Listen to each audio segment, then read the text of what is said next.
Well, good morning, everyone. Thank you for joining us for an update of Northeast Ohio Medical University, some of the activities that have taken place since we've gathered last time. It's been a while. I don't think we met since well before Christmas holidays, the winter holidays, I should say. So happy New Year. I know it's a little bit late, but this is our first time coming back since that time, and I hope everybody's back to full activity at the university and really engaged with what we're doing.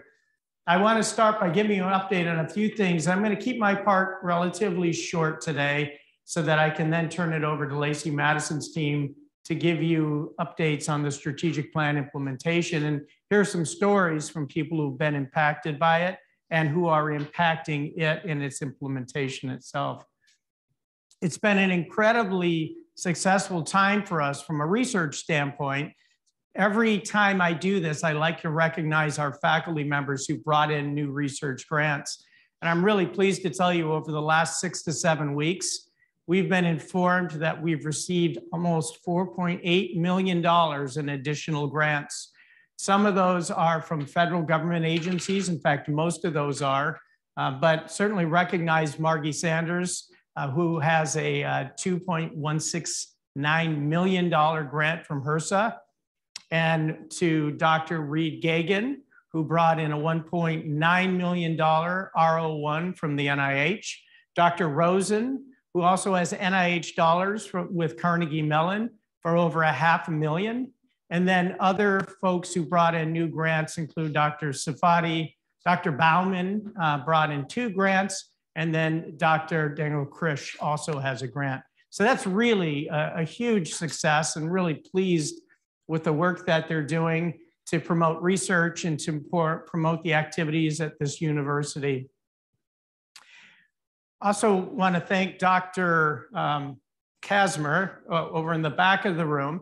Dr. Kasmer has been working diligently as our Vice President for Academic Affairs to implement the new faculty enrichment program. There's a website that's up and running. He's got a number of things scheduled on the calendar. He brought in academic impressions. I think he's done a really wonderful job with his team in building out faculty development. It's got a long ways to go, but he started with very minimal activities taking place at the university. We provided funding. There's more funding coming through with the strategic plan. And I think he's done a great job. So I hope our faculty are taking advantage of the new resources that are available. The strategic plan implementation dollars through the SIF, or the funding mechanism, is also creating new mechanisms for faculty development as well as faculty collaboration. I think you're going to hear more about that today, but there have been a number of seed grant programs that have been started up to stimulate more research, new research that's collaborative, crossing our RFAs, as well as crossing with our clinical enterprises. I do need to give you a COVID update. That's kind of become mandatory these days. We've been doing this now for almost 2 years. COVID-19, fortunately in Ohio, is plummeting. We're really pleased to see that. We were at about 20,000 cases per day, which was the highest that we'd seen across the entire pandemic. This is attributed to Omicron. We are now dropping to the point that there was a report of just over 5,000 cases yesterday. We were seeing some initial increases in cases with our faculty and our students. There were one-offs, nothing dramatic, but that has died down pretty significantly also. Pleased to say that 100% of our students are vaccinated. 95% of our staff and faculty are vaccinated. And of those who aren't, 100% are now accounted for by filing their appropriate waiver paperwork. And those were found to be valid. So we are where we want to be with this campus.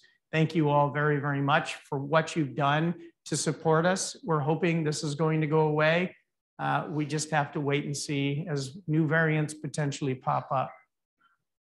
We're continuing to do testing. We just received 200 new tests from the state. These are antigen-based tests. They're available to you up in our clinic, which is in the 2nd floor of the MOB, medical office building right up front near Summa Healthcare. So please take advantage of that. If you'd like to get tested, we certainly have it available for you. While we're talking about our clinic, I want to promote the clinic to all of you in this room. The insurance, health insurance we have now at Neomed, which has allowed us to drop your costs and our costs and provide the equal level of protection that you had before, is now with Summa Healthcare. Fortunate thing is Summa Healthcare stepped up and has allowed us to legally waive copays for anybody with Summa Health Insurance who uses our clinic. And our clinic is open. We've got a great partnership with Ohio State University Physician Group, which has allowed us to bring in the top of the line Epic healthcare system. They handle all of the coding, billing, back office for us. And it's a really outstanding and well-run organization. I personally chose to use that for my healthcare. And last week, I chose Dr. Boltry as my physician. I made an appointment. It was quite easy. They sent me email reminders. I went up, went through, had a great visit. He gave me things he thought I should be doing differently in order to maintain my health. And then apparently I'm supposed to cut down on wine a little bit, but it was a really great visit. And this is just like any other physician office you'd go to. The difference is for our faculty and staff and our students, we're shooting to get you in a really rapid time frame, same day if possible, but certainly the same week. It's right here on campus. It's very easy to go to and to see a provider. And because you're here, you don't have to take time off work. You can just go up, get seen while you're here on campus, and go back down to your work area. Also happy to see your family members, your neighbors. So please spread the word. This is a great way to support Neomed, as well as understanding that the clinical revenues that come from this come back to support everything we do in our mission and our ability to take care of you. So I encourage you to use it if you'd like to, and I found it to be a great experience. Lean Six Sigma has been a big part of who we've become, and it's allowed us to take wasted resources and repurpose those back to you in your work areas to complete our mission. It's gone really well for us. I want to thank Sarah Brickley for coming in 2 years ago, starting from scratch, building up an amazing program. Now, well over 50% of everybody who works for us is yellow belt. A great deal of you are green belt and moving forward. We've got a great team now running Lean Six Sigma Enterprise as part and parcel of who we are. But Sarah has been offered an amazing job opportunity for growth somewhere else. So she's going to be leaving us later this month. But we won't be able to replace her completely, but we'll have new candidates coming in. We'll be taking care of getting somebody to continue to grow and build that great program for us. We wish Sarah well. She's done an amazing job for us. Neomed is also working to strengthen our partnerships with our clinical enterprises. So very close partners of ours are Summa Healthcare and Akron Children's, and we have many others. I will recognize that Dr. Mark Wilkins in the room with us today. He's the surgeon in chief at Akron Children's Hospital. Those are two organizations that really look for us to do more and get our faculty to bridge the gap for research along with our students. One of the areas of focus for us that crosses many of our RFAs are the neurosciences. So Summa Healthcare is actively seeing patients on our campus now, and they said the practice is building up pretty quickly. They have 2 neurologists coming out here multiple times per week seeing patients. They have a big focus on growing in motion disorders, movement disorders, so Parkinson's disease, dementia, especially Alzheimer's type dementia, and stroke. And that crosses most of our RFAs. They really want to be more focused on research and academics. And so we are holding an event on February 14th from 3 to 5 in the News Center. President's office is going to host it. We'll have light refreshments for our faculty members who wish to attend. But what we're doing is bringing you up and bringing their neurologists and researchers in their community together to say, how can we work together to build this out more? They would like for this to be a focus on our campus with the possibility of moving more resources out here, perhaps even physical therapy focused on Parkinson's patients, and how can we use our resources to build a strong community for patients in these and other areas going forward. So to our faculty members, if you have the time and interest, I encourage you to attend. It's really more of a get together and see where each of you have interests and are there places where you can collaborate. I suspect as we watch this develop, that both the leadership at SUMA and the leadership here will come together to figure out how to seed some of the more successful endeavors that come out of this. I also want to welcome to our campus Mr. Jeff Litsky. Jeff is the entrepreneur in residence for the Ready Zone. He has brought Bounce, which is a big accelerator program in Akron, and partnered with us here at Neomed. And we're looking at how that's expanding now with SUMA, and Akron Children's are having conversations with us too in this region. But he is here to provide guidance and insight in early stage commercialization to help our startup companies, both inside and outside, who are using the Ready Zone, be more successful. So pleased to be able to welcome Jeff. Jeff went through a very vigorous interview process where we had numerous qualified applicants, and he really stood out as a top talent, and we're pleased to be able to have him with us. Many of you know that we also grew a global health program over the last 6 weeks, actually. We brought in donors, really outstanding donors, the Sorensen Legacy Foundation, Gary Crocker's Foundation, Dinesh Patel and Karan Patel. Each of these running foundations have provided $1.9 million to Neomed over the next 5 years. And we were able to bring in Bernard Fosel, who is a double boarded physician in pediatrics and family medicine, who's already running major global health programs in India, Nepal, and in Kenya. And so we're not starting something up new. We were able to adopt and bring something big and powerful together to benefit our students, our clinical partnerships, and for any faculty and staff who want to participate in that area too. Dr. Fosel's back on campus with us, I believe, next week. So I'm really pleased to welcome him to the community. We're continuing with a search for our vice president for philanthropy. We call it the VPIA, Institutional Advancement. We've had 9 great candidates, and we've got a committee that's reviewing all the applications and hopefully be able to announce who that's going to be sometime within the next 6 to 8 weeks. And we're conducting other searches now. So our vice president of research, as Dr. Schmidt, has done an amazing job here, dual-hatted as our VPR, as well as the Dean of College of Graduate Studies. After many, many years of service to the community here, and especially Neomed, will be retiring at the end of June. Although we don't plan on letting him take off completely. We'll pull him back in for help. This is Black History Month. Tomorrow at noon, we have Avery Ware speaking at Olson Auditorium. I encourage you all to attend to hear the lecture for Black History Month. I want to thank our diversity and equity team for setting this up. I'll be there. Should be an engaging and interesting lecture for us all to be able to attend. And then Thursday is Vitals. Thursday will be Vitals at noon. It's still online with Zoom right now.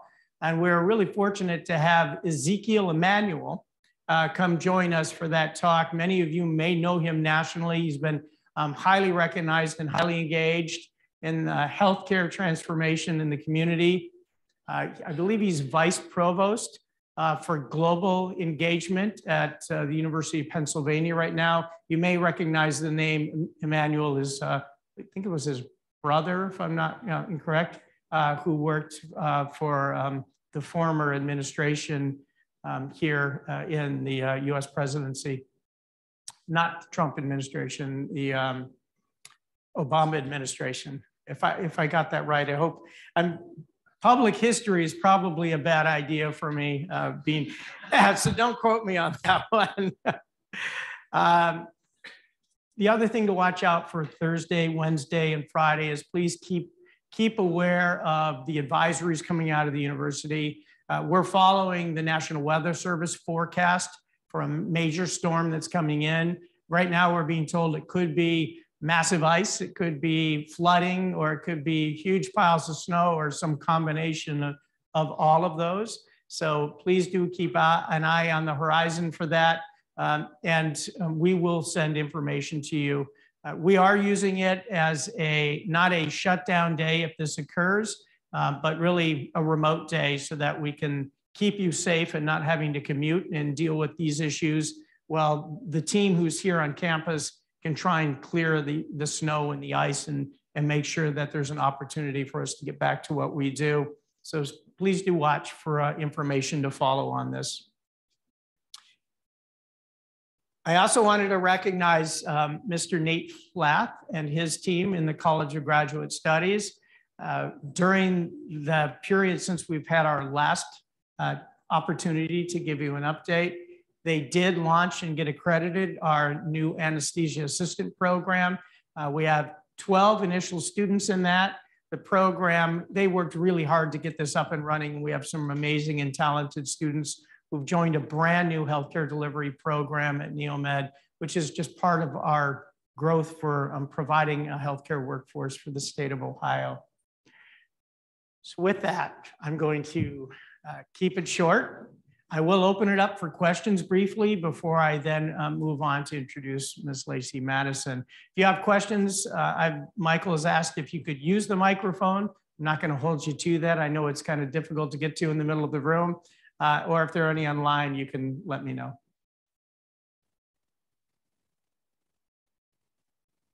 Anything?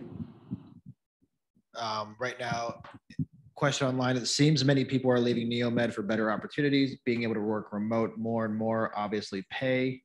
Being on a couple of search committees at Neomed, people have turned down positions due to money and other reasons. Do you still feel morale is at a high level at Neomed and a competitive contender to other universities? So do I feel morale is at a current high at Neomed? I don't know that I would say it's at a current high, but then again, when I got here, I was told it was at an all-time low. However, when you look at the past history, people have commented that it's been low for quite some time here for a number of different reasons. I think it's culture is a key piece of it. Am I worried about people leaving? We're used to normal churn, normal attrition that takes place, and that's not a bad thing. So there are people who leave because, and this is really rare, but there are people who leave because they're just not a good fit for who we are, and that's okay. There are people who leave here because they've been successful and they've been happy and they're looking for career growth, and there just may not be a position for them to move into. And those are the ones we celebrate, and we thank them for their service. We're sad that they've left, but it's the right thing to do for them. But otherwise, we look at this number of who's leaving and who's coming, and what's the reason for it? Is it culture? That's a big one. Is it the work environment where they're at? Is it because they need to move with family? Is it because they want to work at home? There are a number of things that impact that. Overall, we've not had an exodus that we're concerned about at all. We've had normal churn, and we've got new positions coming open. Some of those are brand new positions. Some of those are filling positions like the Vice President for Research and eventually the Dean of College of Graduate Studies. As much as I would love to keep Dr. Schmidt here longer, he's not leaving because he's unhappy with any aspect of his career. We've talked about this. He's reached a point where his spouse wants him to be with him at home and spend more time as he's at retirement age. And all of us have to make that decision of what is retirement age for us. So I'm not concerned. We were able to get our salaries substantially raised across the board here at the university, both for faculty as well as staff. And we're continuing to work on that and to tune that up. So I'm not really concerned with that. And we've got more coming. We've got a long ways to go. You always do. You have to be on it constantly. The other issue of working from home, this is one where we're doing it, right? We've given all of you, as long as it's hard to do it for a police officer or the people who come here and maintain campus operations outside, but for everyone else, we've given you the ability to work 2 days remotely as a standard of what we do. And for the days when you are here, we've also given you the ability to have variable work hours with supervisor approval so that you can take care of things you need to take care of in the daytime. So those are big pluses and big benefits. And as a state institution, we actually have better benefits than most you're going to find anywhere else out in the workforce. So that's not a big concern for me. But we're always on top of it. We're always trying to figure out how to make it better and to optimize it. And we're doing that right now as the budgeting process is going through. Again, for next fiscal year, what is it we're able to do to take care of our employees? And the balancing act is any new dollar spent, it's all, where does our revenue come from? It comes from student tuition and state dollars for student education, but those state dollars are fixed every 2 years. So we have to judiciously measure what an increase is relative to an increase in tuition and keep that balance so that we're not falling outside where we should be relative to the other universities and what's best for our students. A couple more questions came in. Can you speak to what happens when there's a closure of campus due to snow? Are we permitted to pivot to remote and work from home and remote learning rather than having to cancel and reschedule meetings in class? Obviously, activities that require in-person presence would require cancellation, but so much of what we do now, we've gotten quite effective at working and learning from at a distance. So we actually just discussed this in our last meeting. This has been brought up numerous times over the last few weeks after our last snow day. So we're not closing campus, right? We're not closing down with the snow days. We're trying to do is promote safety and not bring you in during inclement weather when it might be dangerous for you to travel. And we do have people who come in and they come in every time and take care of this. Again, our police force is here, our campus ops team is here, a number of others do come in. So what we're saying is we're not closed, we're trying to reduce the footprint. So if you are authorized with your supervisor already and you're taking advantage of work from home, we're gonna completely just shift and pivot to work from home. If you are somebody whose job cannot be done at home and your supervisor has decided that it's not safe for you to come in and that you're just not needed, then those individuals will be told not to come in. So that's the way we're managing this. We're really not closed. If you can pivot and work from home, then let's pivot and work from home. The work still needs to get done and we're still here to serve the students. We know that COVID is still present in our communities and many have lost their lives in Ohio. The virus continues to mutate. How will Neomed address this ongoing concern? Well, we've been addressing it in an ongoing manner day to day since the time the pandemic started. We're in a very good position. We're on a safe campus. We monitor any risk of outbreak constantly, and we've not had any major problems on this campus. We are 95, as I said, % vaccinated with our faculty and our staff, 100% with our students. The science works. We know it works. We're in a very good, safe position, and we will continue to monitor and pivot. Right now, it looks like we are in a significant trajectory down, probably back to where we would have been when this started, when we were unsure of what was coming, and we shut down and went purely virtual. And if you look at the numbers we had then, they were really quite tiny and stayed tiny for a long time. The big pivots have really occurred since December of this year, and we're watching a precipitous drop. Is there going to be a new variant coming? Possibly. Is it going to make it bump up again? Maybe, in which case we'll respond. But what we're doing right now was working well, even when we were at 20,000 cases a day in Ohio, and we're down to 5. So we'll continue to watch. We'll continue to monitor this. We have a COVID team who does this every day, and we meet every week and more frequently if we need to. One more question. Are you requiring visitors to campus to be vaccinated? If not, are they required to wear masks? So we are requiring visitors to follow the same rules that everybody else here follows. We have some unvaccinated individuals in our faculty and staff ranks. And we've had them file their waivers. They are in place, and we are requiring everybody to wear face covering when they are in the formal academic setting on this campus.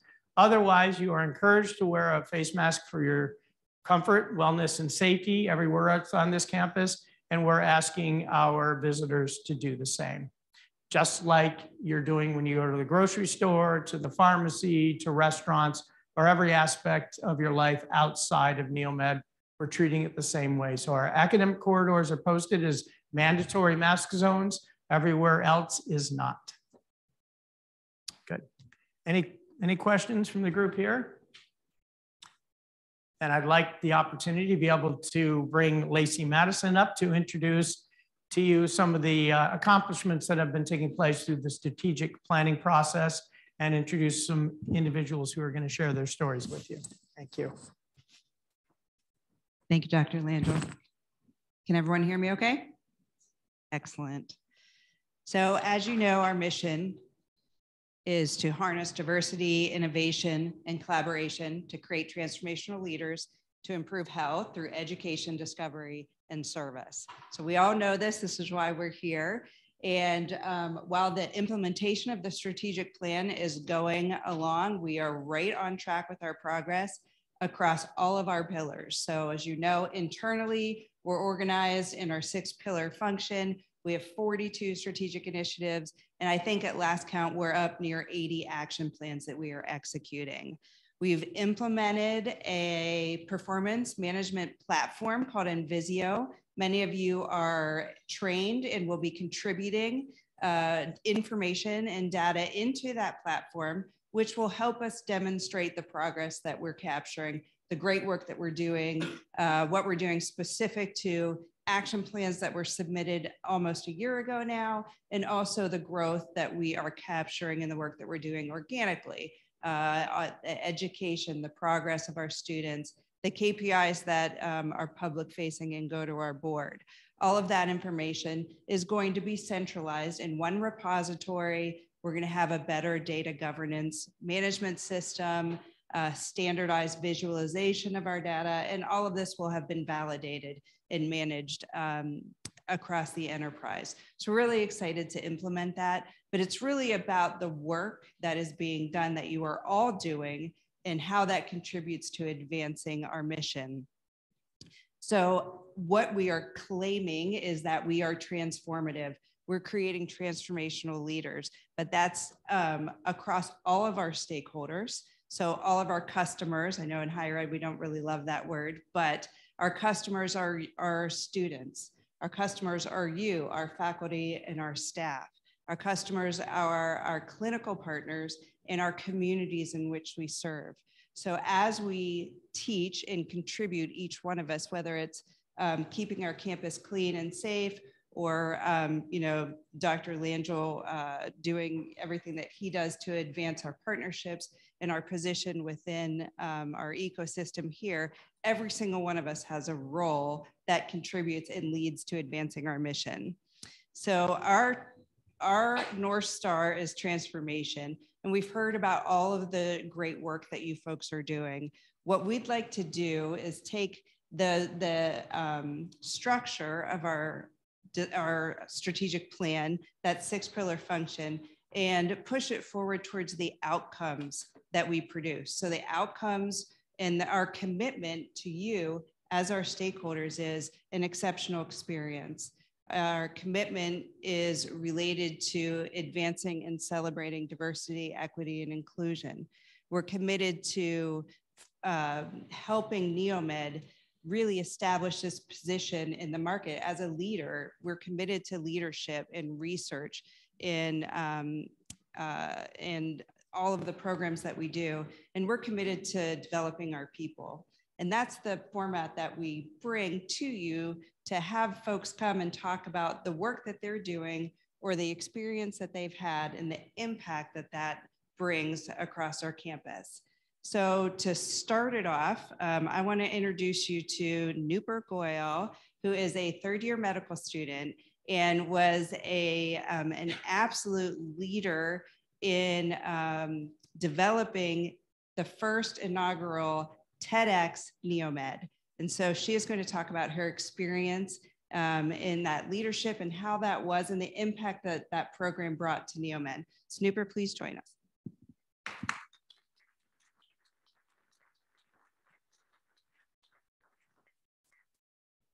Good morning. Can everyone hear me all right? Well, I would like to take a moment to thank Dr. Langell and the Northeast Ohio Medical University for the honor of speaking with you all today. My name is Nooper Goyle, and I am a third-year medical student here at Neomed, as well as the founder of Tedx Neomed. I am here to share my story. 2 years ago, I was in my first semester of medical school, crying on the couch. On August 4th of 2019, the El Paso and Dayton shootings had happened within mere hours of each other. As news reporters discussed casualties, I felt helpless to the growing hate and intolerance across our world. I knew in that moment that I couldn't wait for an MD to follow my name or a longer white coat to make a difference. As an avid and trained public speaker, I have come to understand the importance of spoken word and its ability to change lives. I knew I needed to create a space where my peers and I could openly discuss these topics and propose solutions. Through some online research, I discovered that one can organize a TED event in their local community. And armed with this knowledge, a new dream kept me awake at night. An annual TED event here at Neomed for students and faculty to share their stories, hopes, and ideas. I knew I couldn't accomplish such a large feat on my own. And so I took my idea to the deans and administrators here at Neomed. And I was amazed by the support I garnered. Specifically, I would like to mention Dr. Zarconi and Michael Wright, as without their guidance and mentorship, this event would have never been possible. With the school's blessing, I obtained a TEDx license and launched the first ever Tedx Neomed project in the fall of 2020. Any member of Neomed with an original idea was encouraged to apply. We received over 60 speaker applications from current students, faculty members, and alumni. I worked tirelessly alongside the speakers to transform their 100-word ideas into professional speeches. While academic and other professional commitments added difficulty, the largest challenge was hosting this event during a global pandemic. My team and I persevered through the uncertainty of not knowing when or how the event would occur. The development of the COVID vaccine brought hopes of an in-person experience, and a 6-month commitment quickly turned into a year-long endeavor for our speakers. In the face of delayed gratification, I was amazed by their optimism, resilience, and commitment to our project. And on October 23rd, 2021, nearly 2 years after its conception, it finally happened. The first ever Tedx Neomed event. Our 11 speakers braved the red carpet, and our Neomed community came together to attend the event both in person and virtually. The evening was more magical than I could have ever imagined. I witnessed audience members laugh, cry, and most importantly, heal alongside our speakers. Videos from the event are now published on the official TEDx YouTube page for millions of people to see. I encourage each of you to watch these videos and use them to start conversations with those around you. Tedx Neomed has completely transformed my Neomed experience and outlook on medicine. I emerged from this event more confident, knowledgeable, and better equipped to handle patients than ever before. I have met passionate, compassionate, and well-rounded individuals who also strive to make a well-rounded and humane society. I have been able to leave an impact on the minds and hearts of the Neomed community. If there is one thing I hope you take away from my story, it is that anyone can make a difference. Anyone. Regardless of your age, gender, sex, racial orientation, or creed, whether you are an established physician, a CEO, or just a 22-year-old medical student like me. So I ask, have you noticed a need in your local community? Do you possess unique talents or skills, or know of those who do? And how can you use these gifts to create positive environments, opportunities, and platforms for those around you? In a world that is so divided and polarized, We need to create cultures that bring people and communities together, now more than ever before. Tedx Neomed is a step in the right direction, but it is only the beginning. I will always strive to make a difference and act as a healer in my professional and personal communities. And now, I really hope you will too. Thank you so much.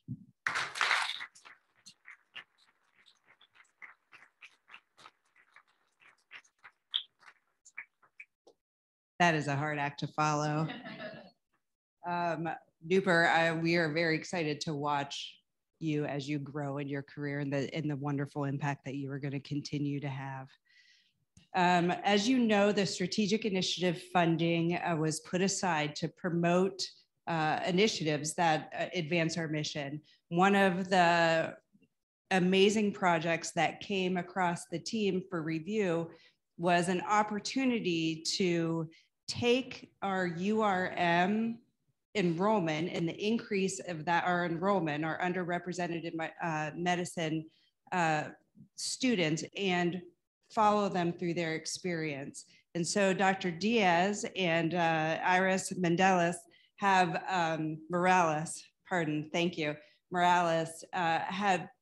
came to us with this innovative idea to work with our students longitudinally over their experience and document their experience, ways in which they were enriched, ways in which they can enrich all of us. And they're going to share about what that is going to look like over the next few years and how we're going to expand that from the College of Medicine to all of our students across campus to tell our story and to grow and celebrate. So please join us.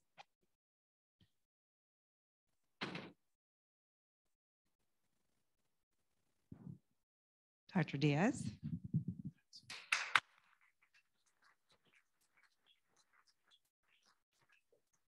So some of y'all might not be aware, but this last fall, African-American and Latinx students represented 30% of the matriculating M1 class, okay?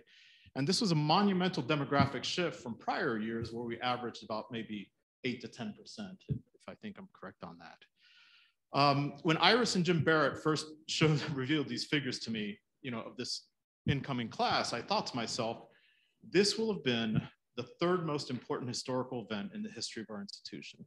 The first being the miracle in the cornfield, the establishment of the medical school. And that's the way we actually refer to it in our historical documents. And also, secondly, our transition from being a standalone medical school to becoming a university. And so what happened is Dr. Yolita Elodie, Iris, and I decided to complicate our lives, and we solicited SIF funding to produce a longitudinal video documentary of our African-American Latinx students across the university, not just medical students. Folks, I believe in the power of story. I can't say that enough. And this documentary is nothing more than an affirmation of the story we are creating along with our students, okay? And speaking of story, I want to share quickly a brief Craigslist success story, okay? About the time I first worked at Neomed back in 1999, 2000, some of you may not have been born, I had been shooting video on an old high 8mm Sony video camera. And right after I left Neomed, being a camera junkie, I moved up to high DV and then eventually to digital. I lost that camera. And so basically all those high 8mm videos were mothballed. Well, over the past holidays, a few weeks ago, I found on Craigslist a high 8mm Sony video camera for $25 up in Lewis Center, Ohio, ran out to the guy's house, cash on the barrelhead, and life was good. And I can't really emphasize enough as a social scientist what a transformative experience looking at those old high 8mm tapes has been for me, along with my journal entries. And so there are 3 findings. So some of you are scientists. Here are my 3 findings. First, some of my memories were correct. They're corroborated by the videos I see, and they're corroborated by my journal entries. Second, there were some very important things that happened in my life that I had totally forgotten, whether consciously or unconsciously. That's rich. And third, and most importantly, it's hard for me to admit this, but the third finding is that some of the memories I carried the last 2 decades up to now have been total and complete lies. And when I saw these videos or I read these journal entries, I thought, Sebastian, you've been kidding yourself. And so I've had to recreate my memories, so to speak. So what can we learn from my experience in rediscovering mothballed high 8mm videotapes? I would challenge us to channel Dr. Stephen Covey's, one of his 7 habits. Let's begin with the end in mind. 20 years from now, 2042, Neomed is likely to be a very different place than what it is now, okay? And as we collectively look back on this time, I'm hoping that the videotapes and journal entries that Iris, Yolita, and I are creating are going to help us, and they're going to help us as a community to reconcile our stories, our memories, and even some of our myths that create our understanding of the space we're in, okay? And so much as my obsolete high 8mm videotapes have done for me personally, I'm hoping that this documentary that we're producing will do the same for our community in the future. So again, at the risk of oversimplification, this project is simply and nothing more than an affirmation of story. And while that might not seem like our most urgent priority right now, I really can't think of a more important thing to do than is to reconcile our stories, because when you understand your stories, you really know how to meet the challenges and opportunities in the moment. Okay, Iris? My why: stories matter, the journey matters, representation matters. And so for me, as a first-generation college graduate, as a Latina whose grandfather came to the state of Ohio as a migrant worker, it's important for me that students who are coming up, underrepresented students, can look at those who graduate from Neomed somewhere down the line and say, I can do that. That is possible for someone who looks like me, talks like me, has experiences like me. For the students who agree to share their stories with us, we consider that to be sacred. It is an absolute honor. And for those individuals, faculty, staff, and students, we hope that they look back at their journey with pride and say, I can't believe I did this. And so that's why I am involved in this project.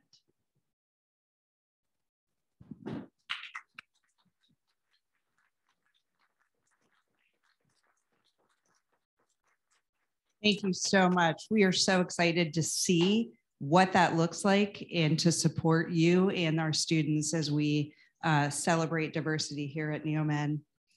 Another thing that we are really focusing on strategically is the area of leadership. And for us, leadership is not just what we're doing as a collective people, but it's really the impact that we have within our ecosystem. And one of the impacts that we have is in research, high impact research. And specifically, we're focused on promoting and growing translational research. So if you're not familiar with translational research, basically what that is it's the perfect bridge for us, because we train our students educationally. We work with incredible researchers for new discovery, basic science. We take that knowledge and we train clinicians to apply that knowledge. And then we look to our healthcare systems to identify problems and develop solutions within our communities. And that is our mission, is to improve health. So translational research takes basic science, clinicians, and population health and combines them to come up with solutions that improve patient outcomes. And that is a focus and a perfect fit for Neomed and our partners. So through our strategic initiative funding, we've also been able to move forward a seed grant program in translational research that Dr. Moses Oyewumi and Dr. Bill Chilean are going to come up and tell us a little bit about why they chose to propose this translational research collaborative grant opportunity and what that means to Neomed.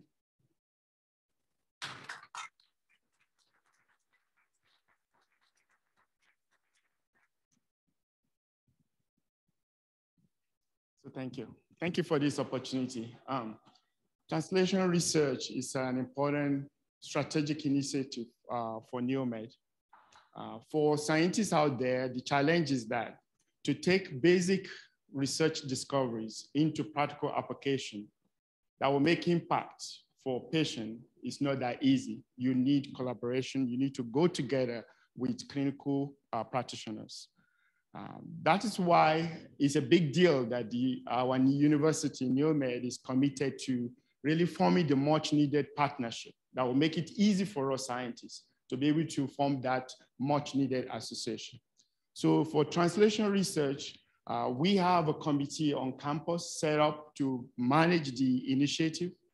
That committee is made up of scientists across Neomed, and we have scientists from SUMA and Akron Children that we're all working together to be able to launch this initiative. And we are really excited that our university is also committed to forming the much needed partnership that will make it easy for us. The VP of Research set up that committee and asked Dr. Chilean and I to lead that initiative. And we have a whole lot of things already planned for this spring. And then I'm going to be defining to Dr. Chilean to at least go through some of what we are looking into, and that is to create that opportunity for Neomed scientists to come together and then to fund a pilot grant as well. Dr. Chilean. Thank you. Before I start with that, I'd like to remind everybody that with each passing day, it's a day closer to spring. So there are numerous opportunities in the translational sciences arena. I would encourage everybody in this room to go to the NIH's website. If you just Googled NCATS, which is an acronym for National Center for Advancing Translational Sciences, and you do NCATS plus translation, you'll see really a wonderful synopsis of the way it's defined and the way it's integrated. And I think it's something that is important for us to recognize and put it in the background of the things that we do. So the initiatives that we're starting are some grand rounds presentations. So my group has gone to SUMA. We did this virtually because at this time, the cardiology fellows at SUMA had a COVID outbreak. So we did the virtual presentations, virtual grand rounds. We've talked about things like broken heart syndrome. So we do work on broken heart syndrome here. At SUMA, they're extremely interested in this condition. It's also known as Takotsubo syndrome. If any of you want to come to my office, I have beautiful videos of it. And it's an open door policy, so you're welcome to come. But one of the things that we choose to look at are things that are translational, but also clinical conundrums. Those conundrums are things like Takotsubo syndrome, in which there's no standard of care. So we need the basic science to help us identify the mechanism to which a proper clinical therapy can be developed and hopefully implemented. So with that, we've had talks on heart failure, and we've also had talks on repurposing some old drugs that could be used in the treatment of heart failure as well as other conditions. I would also like to remind people that there is translational work going on at Neomed at the moment. Dr. Galazuk in anatomy neurobiology has a program on tinnitus, that's ringing of your ears. Dr. Bao has a program on looking at noise-induced hearing loss as well as genetics of deafness. And there are other programs as well. Dr. Kang in my department is doing things along what I would call patient in a dish.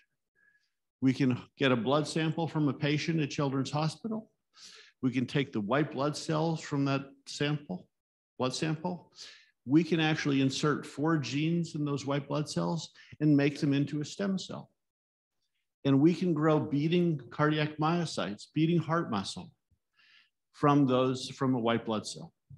So we do that, and it's a way for us to identify problems of children who were or problems with children with a disease called mitochondrial disease here at Neomed.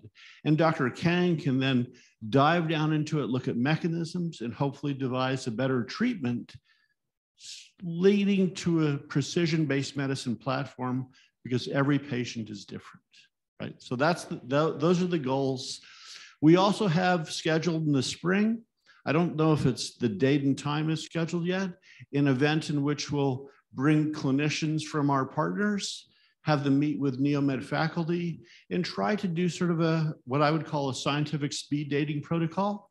I will pirate Dr. Welton for that. He refers to it as speed dating, to see if we can match up clinical partners with the scientists here to develop translational projects. So with that, thank you very much. Any questions?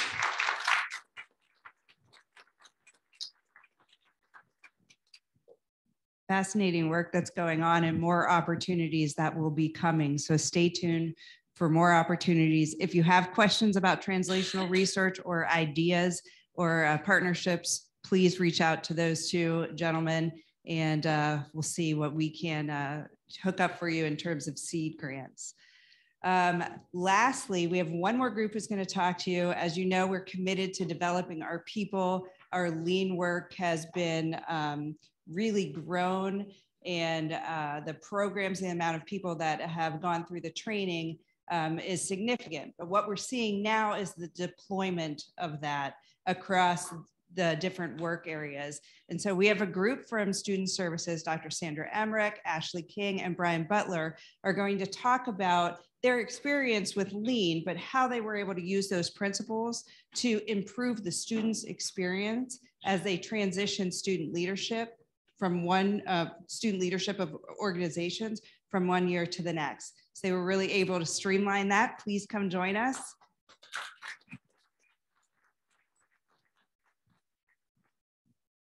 Thank you for that introduction, Lacey. So before our Lean Six Sigma project, the student organization registration process was a challenging one for our student leaders. One student said it was extremely confusing to figure out how to transition, and how the process of having certain people sign certain things before other people could do their step in the process, it wasn't very easily outlined or understood.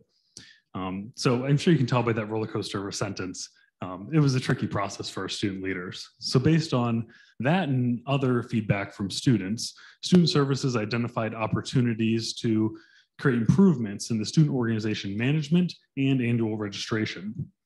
This served to increase the completion rate of the student organization registrations and our student database information. Our Yellow Boat focused on centralizing these processes under one platform and tailoring the timeline to better meet the needs of our student leaders. So to understand impact, we need to look at some numbers. Neomed has 110 student organizations intended to create transformational leaders on this campus. That's up from 80 organizations the year prior.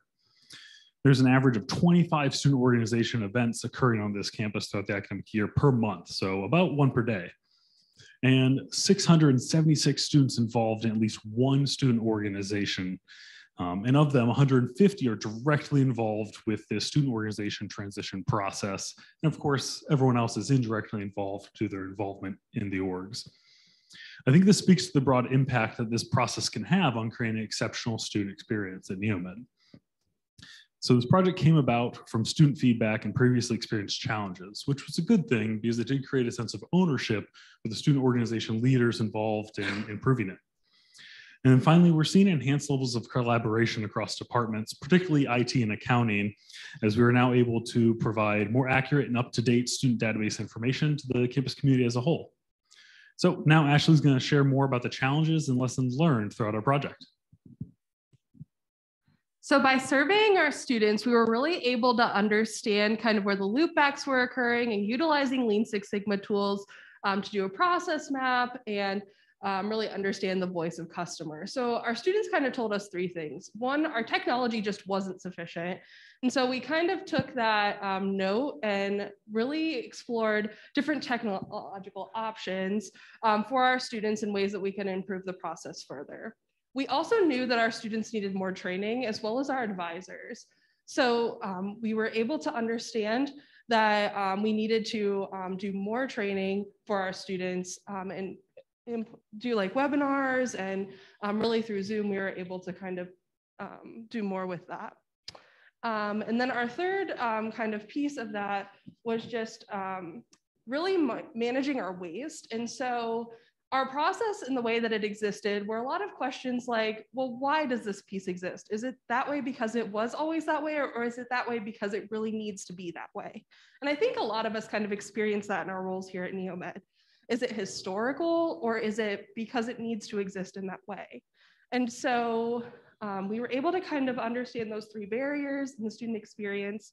And overall, so in 2020, we had 59% completion in our student registration process. So 2020, 59%. In 2021, we had 97% completion. So through the Lean Six Sigma process, we were able to double the amount of student organizations that were completing their registration process. So by increasing our training, getting better technology, and really minimizing waste, we were able to see growth through Lean Six Sigma. And now Sandra. Thank you, Ashley and Brian. What sparked joy for all of us was the fact that we could use our varied skill sets, we could incorporate new and continuing staff perspectives, and we can use the tools associated with Lean Six Sigma to really ensure that there was confidence in the success of the project, that the project had value and validity. And our willingness to help students with this process was key. As a result of the project, we saw improved communication, improved compliance, and transparency with our students. And our students saw that our office staff listened to voice of customer. We heard their needs and we recognized their challenges, and we willingly made changes as a result. We saw a reduction in student stress, which is key here at Neomed, an increase in student ownership, and improved efficiencies in our student organization processes, a win-win outcome in the end. One of our students shared the following quote after the new process was implemented. "It's so easy to use the platform. It helps me track events coming up, and I can learn about different organizations with the click of a button." And all of these improvements resulted in our students' ability to practice and develop as transformational leaders. A perfect example shown to you today by our wonderful medical student, Nupur. Subsequently, each of us pursued Green Belt certification for 3 reasons. We recognized the value of the Lean Six Sigma tools. We saw how voice of customer perfectly addresses our desire to keep students at the center of our work. And finally, we recognized that there's always room and opportunities to improve what we do and how we do it at Neomed. Thank you.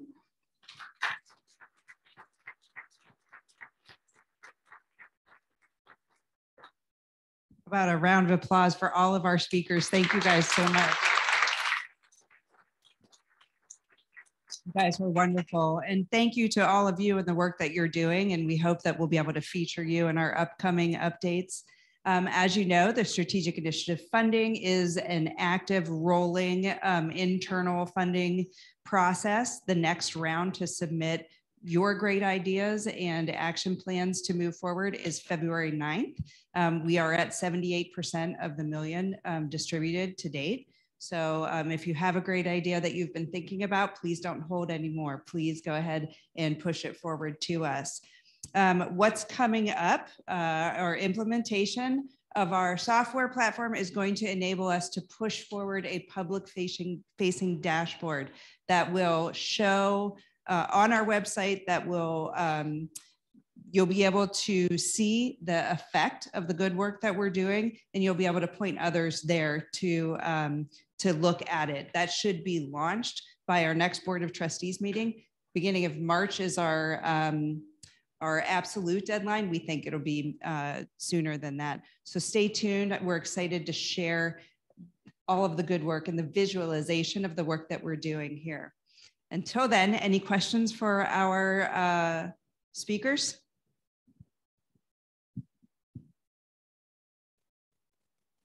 Otherwise, thank you for all the work that you're doing. That's all.